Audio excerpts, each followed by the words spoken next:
여기를 할 차례죠. 여기서부터 또 할 차례인데 지금이 2026년 4월 4일 오후 7시 26분입니다.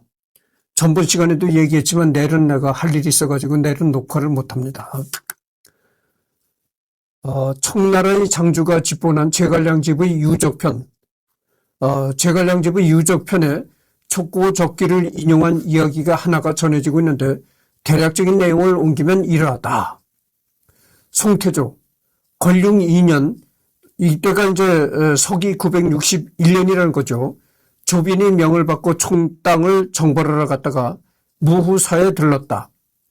그런데 조빈은 잘못 불쾌해하며 공명이 비록 한나라에 충성했다지만 총나라의 군민들을 필요하게 만들고 중원의 만분의 1도 회복하지 못했는데 어찌 시호에 무가 들어갈 수 있겠는가라 하고는 제갈량은 나라를 기울게 한 자이니 이곳은 철거하여 제사 지내는 것을 금지해야 한다라는 명을 내렸다.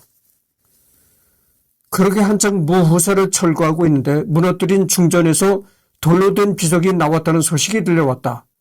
조빈이 가서 보니 한 작가량의 비석에 공명이 친히 지은 글이 새겨져 있었는데 내용은 내 흉중을 헤아릴 이는 소의 조빈뿐이리였다. 이를 읽고 대경실색한 조빈은 비석에 절하며 저 같은 애송이가 어찌 무후를 헤아릴 수 있겠습니까? 라 하고는 무후사를 새로이 정비하라는 명을 내렸고 글을 지어 제사를 지낸 후에 떠났다. 이 일화는 과거의 소설단에서도 소개되었지만 조빈의 이름을 조참이라고 잘못 기록한 흠이 있다. 그리고 이 부분은 해당 소설의 기반이 되는 녹취록을 보면 구술자인 권태훈부터가 조빈을 조참이라 잘못 구술하기도 했다.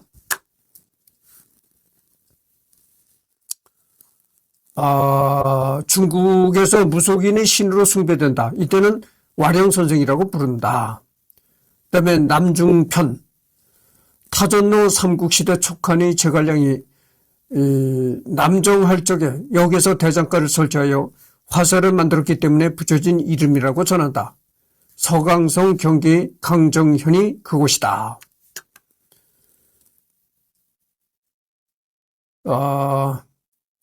제갈량이 남정할 때, 그러니까 남쪽을 정벌할 때, 남쪽을 정복할 때에 거기다 이제 대장간을 설치했는데 그것이 이제 타전로라고 대장간 이름이 타전로라고 정했다는 거죠.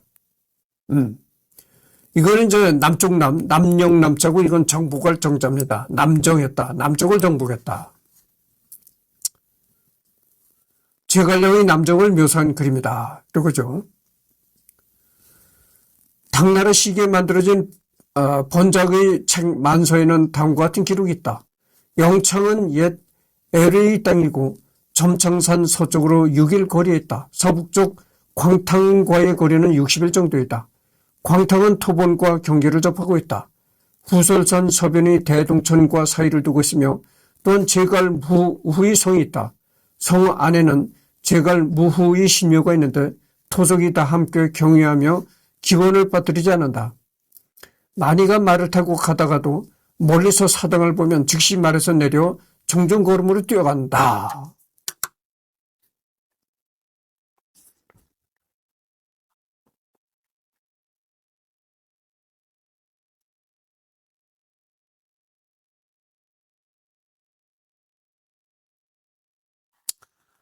남조의 사람들이 제갈량을 신으로 모셨다는 기록으로 참고로 제갈량이 건축했다는 성은 신당서에서도 기록이 나온다.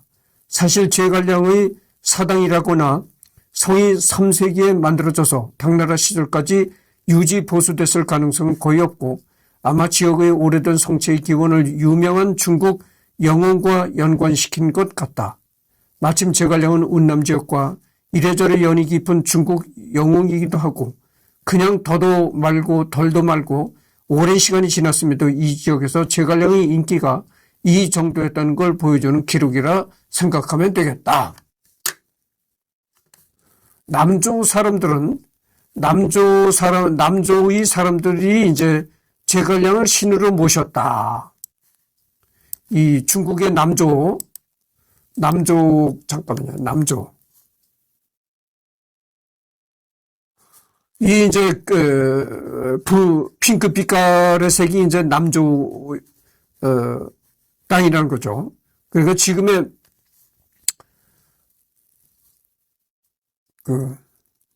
중국의 남서쪽 운남성 지역에 한족이 아닌 이족과 백족이 세운 왕국이다. 천의 요새 태화성을 중심을 내두고 강력한 군사력과 찬란한 불교 문화를 이룩한 왕국으로 한때는 당나라의 청도까지 위협하였고 9세기에는 미얀마, 라오스, 베트남까지 세력을 넓혔던 강성한 왕국이었다. 이 9세기 이 남조라는 그 지역이 지금의 그 운남성 지역이라는 겁니다. 근데 이 남조라는 그 국가가 미얀마, 지금의 미얀마, 라오스, 베트남까지 한때는 차지했었다는 거죠. 그만큼 아주 세력이 강했던 왕국이었다 이런 얘기입니다.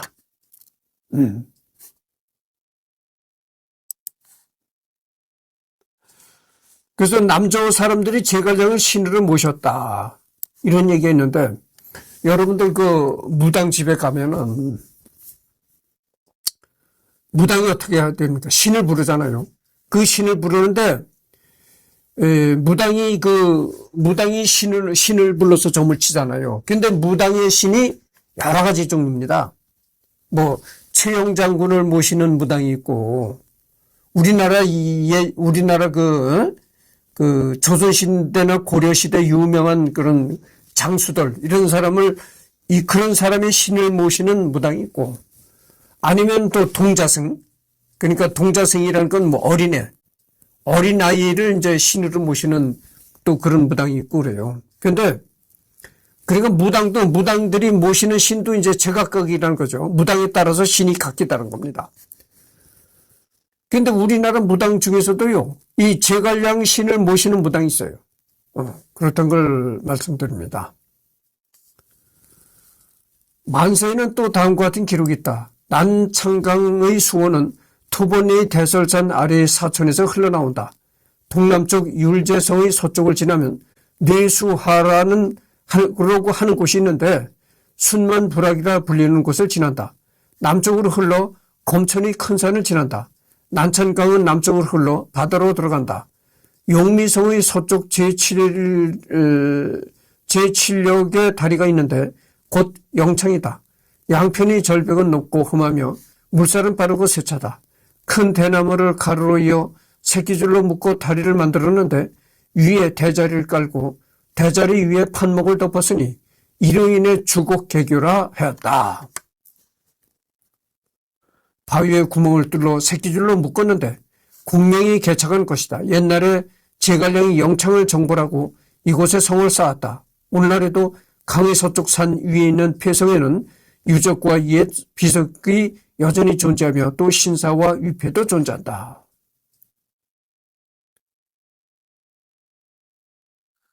주곡개교.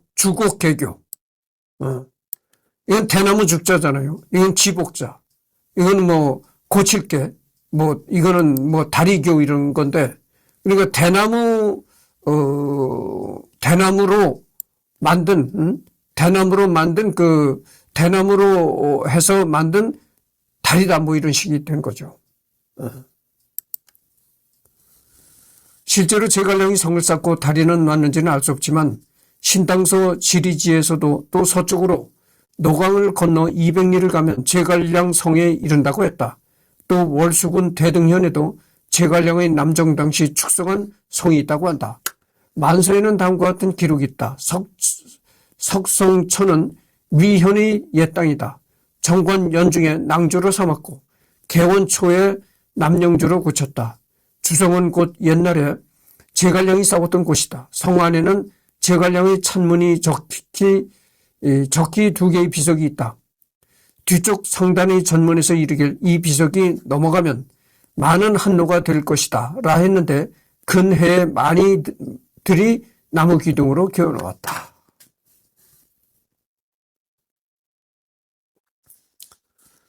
기고 전설 원집은 원나라 때 편찬한 책인데 다음과 같은 기록이 있다. 삼국시대 촉한의 승상 제갈량이 몸소 남정에 나서며 월수에서 출발하여 건능 3년 봄에 남중에 이르렀는데 가는 곳마다 싸워 이기며 옹계 등을 참수하였다.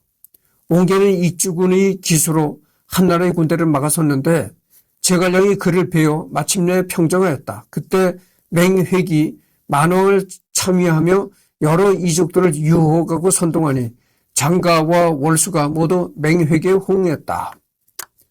그의 품성은 평소 이족과 한인이 복종하는 바가 있었기에 호응하는 것이 권명, 동천, 무정부터 오살, 천몽의 수천리 땅에 이르고 무리가 수만 명이니 제갈량은 회천을 지나 삼강, 무정, 농동과 요한을 넘었다. 영창에 이르러 구룡산의 맥을 끊어 왕기를 없애고 마침내 맹획을 생포하여 군영으로 돌아왔다. 영루를 보게 하고 7번 사로잡아 7번 풀어주니 이에 맹획은 제갈량에게 천위가 있음을 알게 되었다. 백애로 회군하여 세기둥을 세워 남정을 기념하였으며 익주군을 고쳐 건영이라 하고 장인과의 17대 손인 장룡으로 하여금 다스리게 하였다.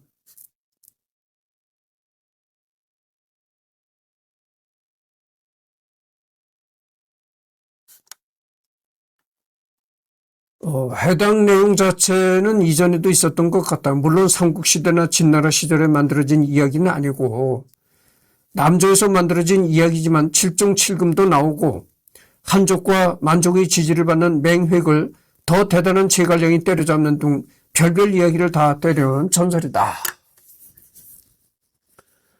사갈편에는 다음과 같은 일화가 전한다. 운남과 면전의 이인들은 모두 머리카락을 가지런히 하여 세 개의 상투를 트는데 가운데의 상투는 무후를 표시하고 좌우의 상투는 분모를 표시한다. 매번 차를 마실 때마다 반드시 찻잔을 이마까지 들어올려 보답을 표한다. 그들 중 한어에 능한 자는 무후에게 지극히 칭하기를 제갈 아버지라 한다. 이상 일화들 출처는 여기 제갈량은 당시 운남을 비롯한 서남 소수 민족에게 널리 전승되어 숭배되었으며 심지어 지금도 미얀마엔 제갈량 묘가 있다. 위 전설에서 제갈량이 세웠다는 혹은 세웠다고 여겨지는 세 기둥은 남조 도전에 그려져 있다.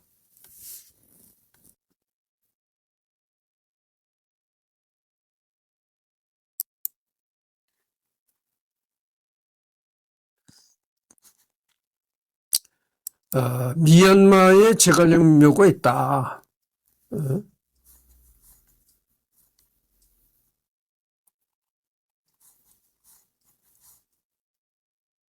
뭐 하여튼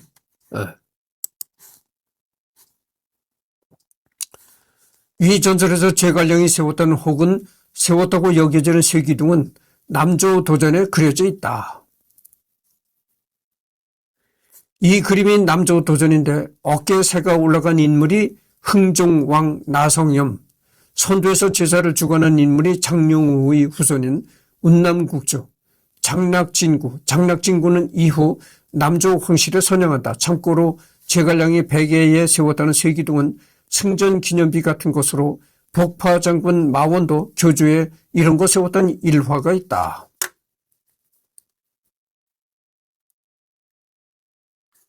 그러니까 여기 이제 새가 올라간 인물이 흥종왕 나성염이라는 거죠. 새가 올라간 인물. 뭐 하여튼 그러네요. 기고 전설 원집에 따르면 또한 다음과 같은 기록이 있다. 당나라 때 장인과의 33대손 장락진구는 건영을 고쳐 운남이라 하였으며 당나라에서는 장락진구를 수령, 대장군, 운남왕에 책봉했다. 장락진구가 세기둥에서 제사를 지내다가 금으로 주저한 봉황이 습농락의 왼쪽 어깨에 내려앉는 것을 보았다. 장락진구 등은 이를 보고 놀라서 기이하게 여기며 마침내 에르왕의 자손에게 양유하였다.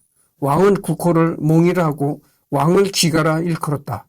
사직이 이곳에서 비롯하였기에 몽사라 하였다. 이는 고종 영위 4년의 일로 곧 몽 13왕의 비조이다. 지금 15분을 경과했네요. 또 남조 도전에도 같은 전설이 전해진다.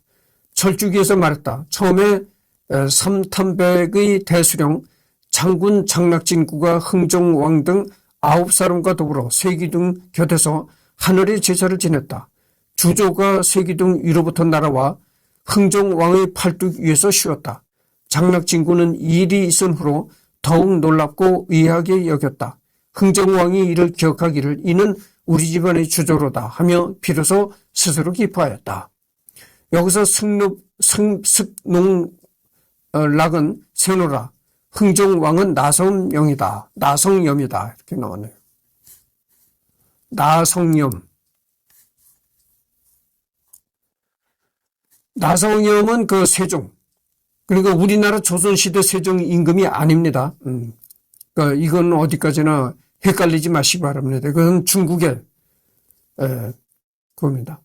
시호는 흥정왕, 시는 몽사, 휘는 나성염 또는 나성. 그 634년에 태어나가지고 712년에 사망했다. 이러네요. 그러니까 그 제갈량이 서기 200년대 사람이잖아요. 근데 이 나성염이는 634년에 출생한 사람이니까 하여튼 제갈량 시대부터 400년 후대의 사람이죠. 남조국의 제2대 국왕, 묘호는 세종, 시호는 흥정왕, 휘는 나성염 또는 나성, 고조 세노라의 아들이다.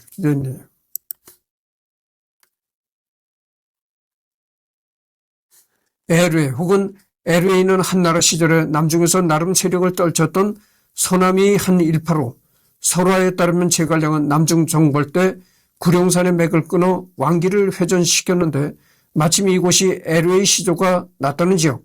그런데 남조 황실은 스스로 에르웨이 후예를 자처하던 양반들이다. 그러니까 대강 제갈량이 구룡산의 왕맥을 끊는 이후 왕이 나타나지 않고 수백 년간 분열되고 지배받던 운남 지역에 옛 에르웨 왕의 후예가 나타나 나라를 세우고 민족을 통합했으며 이후 에르웨 왕의 후예들은 왕맥을 끊은 제갈량이 승전비로 설치한 세기둥을 남조의 사직이 시작된 곳이라 여겨 성스럽게 여겼다더라 식의 무슨 예언서나 나올 법한 이야기다. 그러니까 예전에 내가 전번 시간에도 이런 거와 비슷한 얘기를 했지만 예전에 어떤 훌륭한 인물이 있었다고 하면은 실제 있었던 일에다가 자꾸 얘기가 덧붙여지고 하는 겁니다. 그래서 이런 얘기가 나오는데 여러분 옛날엔 말이죠. 왕이라는 존재는 그러니까 왕이라는 존재는 우리와 같은 똑같은 인간이지만 옛날엔 그렇게 생각을 안 했단 말이죠. 왕이란 존재는 하늘이 낸 사람이다. 이렇게 생각을 했단 말이죠. 그래서 어떤 지역에서 왕이 나왔다면 그 지역의 풍수라든가 이것이 대단히 어떤 산에 정기를 이어받았다. 이런 식이 되는 거죠. 그래서 풍수가 좋아서 여기서 왕이 이제 출현했다. 그런 거죠. 그래서 이제 예전에도 회방꾼들이나 이런 사람들이 있었죠. 그러니까 우리나라에도 그런 게 있잖아요. 일제가 우리나라를 이제 식민지로 삼았을 때 그때 일본 사람들이 예전에 왕이 태어났다는 그런 데 가서 이 산세가 좋은 풍수적으로 볼 때 산세가 좋다. 명당이다. 이런 자리에 쇠말뚝을 박는다는 거죠. 전기를 끊어놓는다 이겁니다. 훌륭한 임금이 다시 나타나서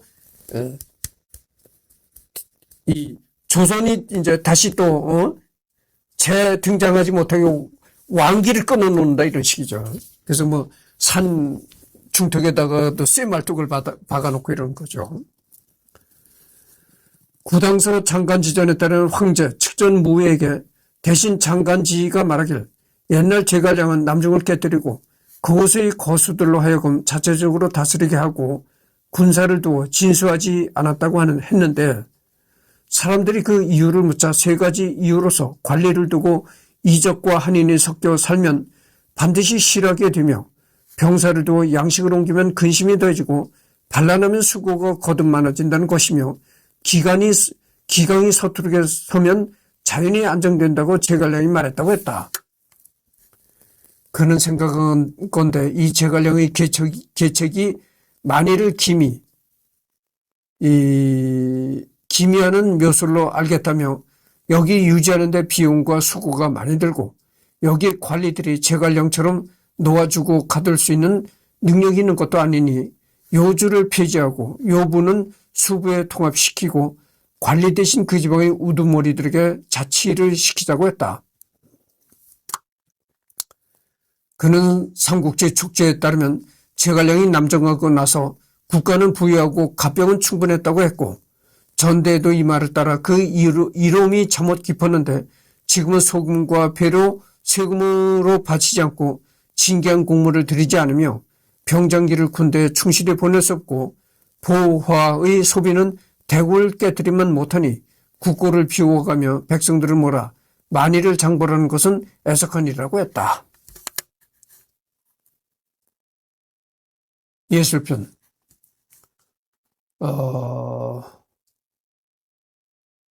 제갈량은 금을 잘 다뤘다. 금. 이게 뭐냐면은 검은고 금잔지 하여튼 그렇습니다. 검은고 금. 그러니까 검은고를 잘 다뤘다 이런 얘기죠. 제갈량은 음악에 대한 전반적인 교양과 높은 예술적 성취를 갖고 있었다.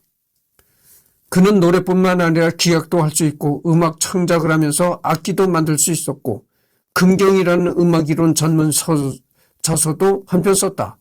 중흥서목의 금경일권, 제갈량이 재금의 시작과 출현의 소리를 저술했다. 13휘, 이 금의 줄 짚는 소리를 표시한 것.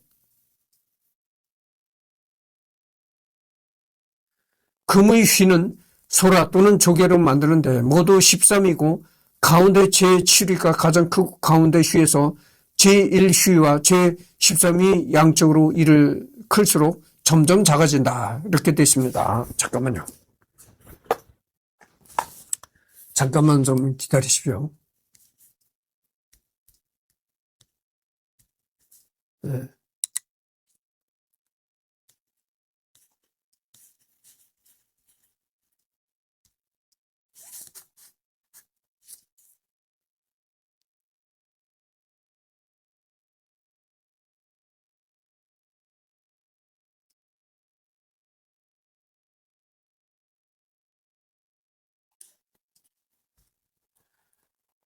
네, 검은고 금자가 맞습니다.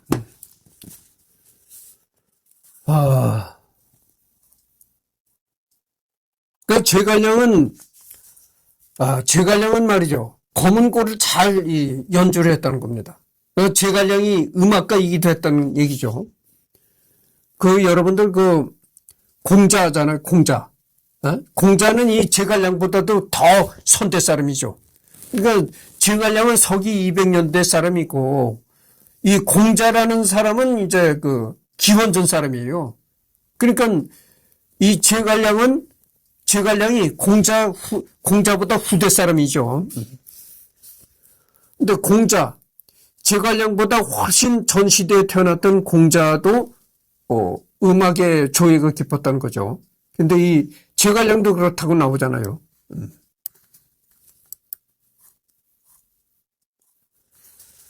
제갈량은 또 서예에도 능했다. 제갈량이 살던 삼국시대는 서예가 성숙하여 자리 잡았던 시기였다. 그는 서법, 초서, 전서 모두 뛰어났다고 한다.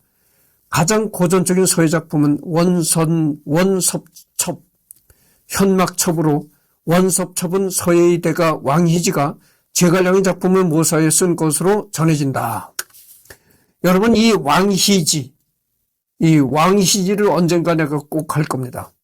이 왕희지가 또 유명한 이 글씨 쓰는 그 서예가였었잖아요.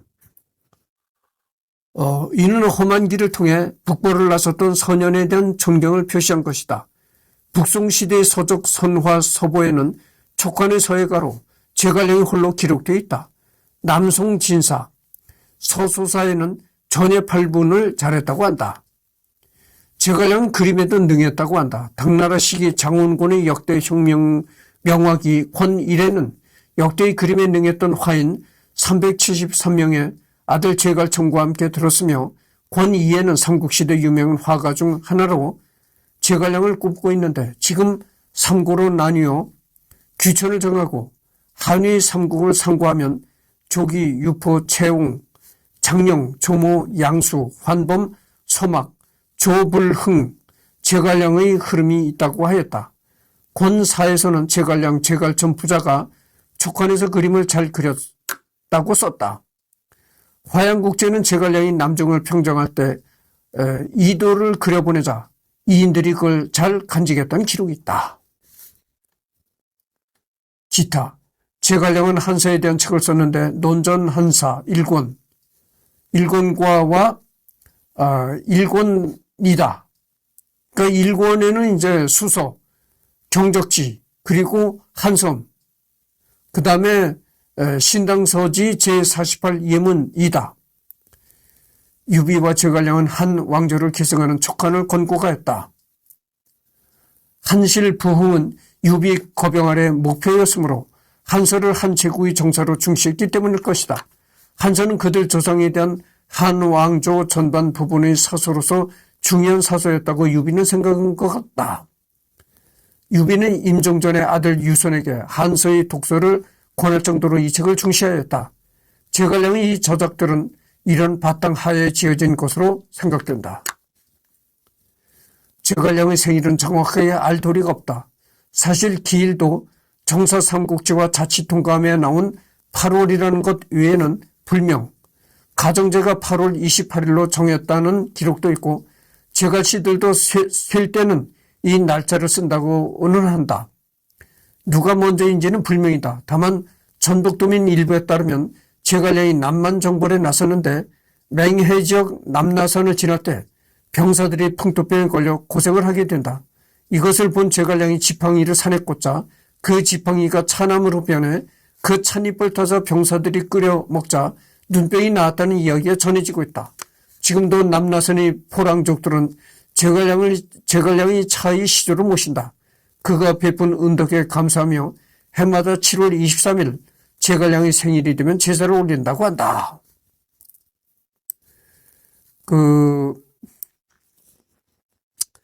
제갈량이 남쪽을 정벌하기 위해서 이제 군사들을 이끌고 갈 때, 그렇게 맹해 지역에 그 남나산이라는 곳이 있다고 합니다. 그곳을 지날 때 병사들이 그렇게 그 병에 걸려서 고생을 했다는 거죠. 그러니까 뭐 옛날에 이렇게 교통도 좋지 않고, 길이 잘 닦이는 길도 없고, 좋은 산길을, 험한 산세를 타고 가니까 그야말로 죽을 고생이죠. 근데, 그래서 이제 병사들이 그렇게 병에 걸려 고생을 하니까 그것을 본 제갈량이 산에다 이제 지팡이를 하나 딱 꽂으니까 그 지팡이가 차나무로 변했다는 거죠. 그래서 그거를 차로 만들어서 병사들한테 끓여 먹자 병사들이 다 이제 병이 났다는 거죠. 이게 꼭 성경에 나오는 얘기 같아요. 이 성경에 바로 모세라는 작자가 아마 모세일 겁니다, 모세. 모세가 이렇게 애굽을 탈출해가지고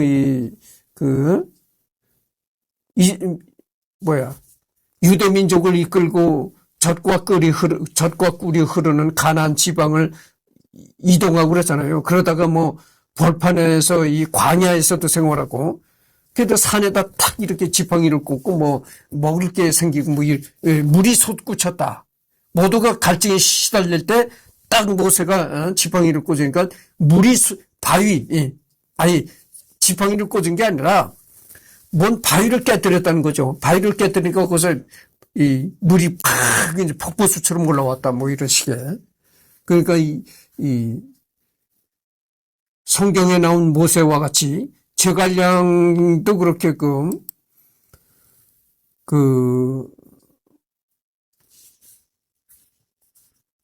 이렇게 신화 같은 그런 존재였다 그죠. 뭐 유명한 사람한테는 자꾸 이렇게 얘기가 덧붙여지고 무슨 이 신처럼 이런 얘기들이 생기는 거죠. 중국 절강성 난계시에는 제갈량의 후손들이 모여 사는 집성촌이 있다. 이름은 제갈팔괴촌이라 했는데 그 팔괴촌 근처에 강유의 후손들이 모여 사는 강촌이라는 작은 촌락이 7개나 있고 팔괴촌을 향한 채 부채꼴로 정연하게 늘어서 있는 강촌의 모습은 흡사 북두칠성이 제갈량 후손들이 보금자리를 지켜주는 것만 같아 보인다고 한다. 총나라가 멸망하고 난 뒤 이 두 성씨가 어떤 경위로 이렇게 지적에 모여 살게 된 건지 참 궁금해지는 대목이다. 그러니까 제갈량이 다스리던 청나라가 제갈량이 죽은 지 29년 후에 청나라가 멸망했다고 했잖아요. 근데 청나라가 멸망했는데 어떻게 이런 집성촌이 생겼는지 참 의아하다 이런 얘기죠. 중국 절강성에 가면은 제갈량의 후손들이 모여 사는 집성촌이 있다는 거예요. 그럼 중국 절강성이 어디쯤 되느냐? 여기라는 거죠. 이 레드. 이 빨간 점으로 표시된 곳이 저정성이다 이거죠. 여기에 가면은 이 제갈이라는 성씨를 가진 사람들이 집성촌을 이루고 산 곳이 있다 이런 얘기입니다.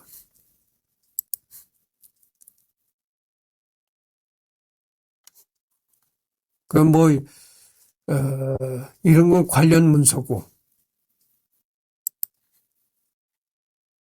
관련 일화들은 다 끝났습니다. 이제 32분을 경과했는데요. 그 다음에가 이제 사상이 나오죠. 사상으로 넘어가도록 하겠습니다. 제갈량의 사상에 대해서 유가라든가 법가라든가 하는 등의 다양한 평론이 현대에 많이 있는데 제갈량이 제자 백가를 논한 글은 제갈량 집의 집본에 남아있어서 제자 백가에 대한 관점에 대해서는 확실한 정보를 제공하고 있다. 다만 이는 제갈량 본인이 제자 백가를 보는 관점이고 현대인이 제갈량의 사상을 평가하는 관점은 이와 다를 수 있다. 제자 백가라는 건 뭐냐면은 춘추 전국시대 특히 시기적으로는 기원전 5세기 이후에 중국에서 생겨난 다수의 사상가들을 일컫는다. 그 유명한 공자와 맹자, 노자 등등도 제자백가라는 대집합 아래 분류된다.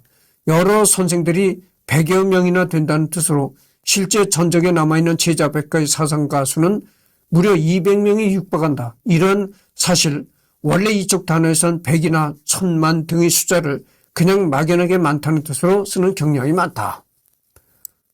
이 춘추 전국 시대의 이 중국에는 이 많은 사상가들이 등장을 합니다. 그러니까 이때가 이제 기원전 5세기 경인데 이때에는 중국에 많은 사상가들이 이제 나타나죠. 예를 들어 뭐 공자와 맹자, 노자 뭐 이렇게 이 많은 사상가들이 나타났는데 그 사상가들을 일일이 이제 한 사람 한 사람 얘기를 하는 것이 아니고 다 묶어서 이렇게 여러 명의 다수의 사상가들을 묶어서 말하는 것이 이제 제자백가라는 단어다 이런 얘기입니다.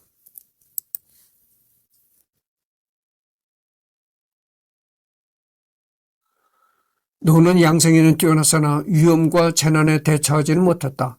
상황은 법세에 능했으나 백성을 교화하지 못했다. 소진과 장의는 말재간이 뛰어났으나 쌍방이 동맹을 맺도록 하지 못했다. 백기는 성을 치고 점령하는 데는 능했으나 대중을 너그럽게 포섭하지 못했다.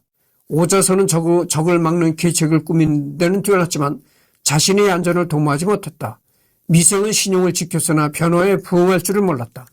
왕가는 성군을 받들어 모시는 데는 능했으나 어리석은 황제를 위해 처사할 줄은 몰랐다. 호자는 명망 있는 인사들이 우열을 평가하는 데는 능했으나 인재를 양성하지는 못했다. 여기에 사람들이 좋은 점을 활용하는 방법이 있다. 이게 뭘 말하는 것일까요?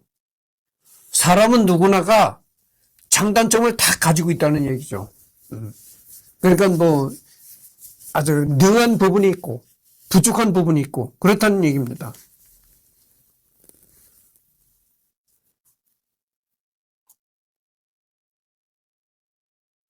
여명협 교수는 저서 제갈량 평전에서 이 글 논제자에 대하여 다음과 같이 평가하고 있다. 제갈량이 지은 글인 논제자는 선진시대 대표적 학문이었던 유가와 묵가에 대해 한마디도 언급하지 않는다. 그런데 순자의 해표편은 유가에 대해서는 언급하지 않으나 묵가에 대해서는 언급하고 있다. 제갈량이 유가와 묵가에 대해 논평하지 않은 것은 우연한 현상이 아니다. 여기서 그의 사상적 정량이 드러난다. 그는 시와 예를 중시하는 가정에서 자라나 배우기 시작하면서 형주의 많은 명유 석학에게 가르침을 받았기에 그가 유학을 숭상하는 것은 말할 필요가 없다. 그리고 묵과의 저령과 절장 및 과학기술에 대한 중시 경영도 제갈량이 높이 쳤다. 이처럼 그가 유가와 묵가를 학문의 으뜸으로 쳤기 때문에 여기에 대해 논평을 하지 않는 듯하다. 제갈량은 유학을 으뜸으로 삼았지만 공자, 맹자, 순자 중 그 사상은 뚜렷이 순자에 기울었다. 논제자 중 직접 순자의 해표편을 본받고 있는 것을 보아도 알 수 있다. 이 외에도 순자, 군도 편에서는 몸을 닦으면 나라가 다스려진다고 했는데 제갈량은 나라를 다스린 것은 몸을 닦는 것과 같다고 했다. 또 순자, 성상편에는 다스림의 핵심은 예와 형이다라고 했는데 제갈량 역시 나라를 다스리는데 덕과 형벌을 동시에 중시했다. 순자, 왕제편에는 칭찬과 상으로서 힘쓰도록 하고 형벌로서 징계한다고 했는데 제갈량은 상벌을 엄격하고 밝게 할 것을 강조했다. 주지하다시피 순자는 유가 학파 중에서도 가장 법가에 접근한 사상가다. 이 때문에 그의 제자 한비와 이사는 모두 법가의 대표적 사상가가 되었다. 제갈량 역시 법치를 숭상했으나 학술 사상 방면에서의 사성관계를 명확히 알 수 있다. 이것은 이제 여명협이라는 사람이 이제 제갈량 평전을 쓴데 이렇게 제갈량 평전 600페이지에 이렇게 이런 글이 있다는 거죠. 이 여명협이라는 사람은 이제 대학 교수를 지냈는데 그렇게 그 사람이 이렇게 이제 제갈량 평전에서 이런 글을 썼다는 거죠. 이렇듯 여명협 교수는 저서를 통해 제갈량의 논제자가 순자, 해표편에서 탈퇴한 것임을 주장하면서도 동시에 그 방향의 차이가 있다고 역설하고 있다. 여기까지 하겠습니다.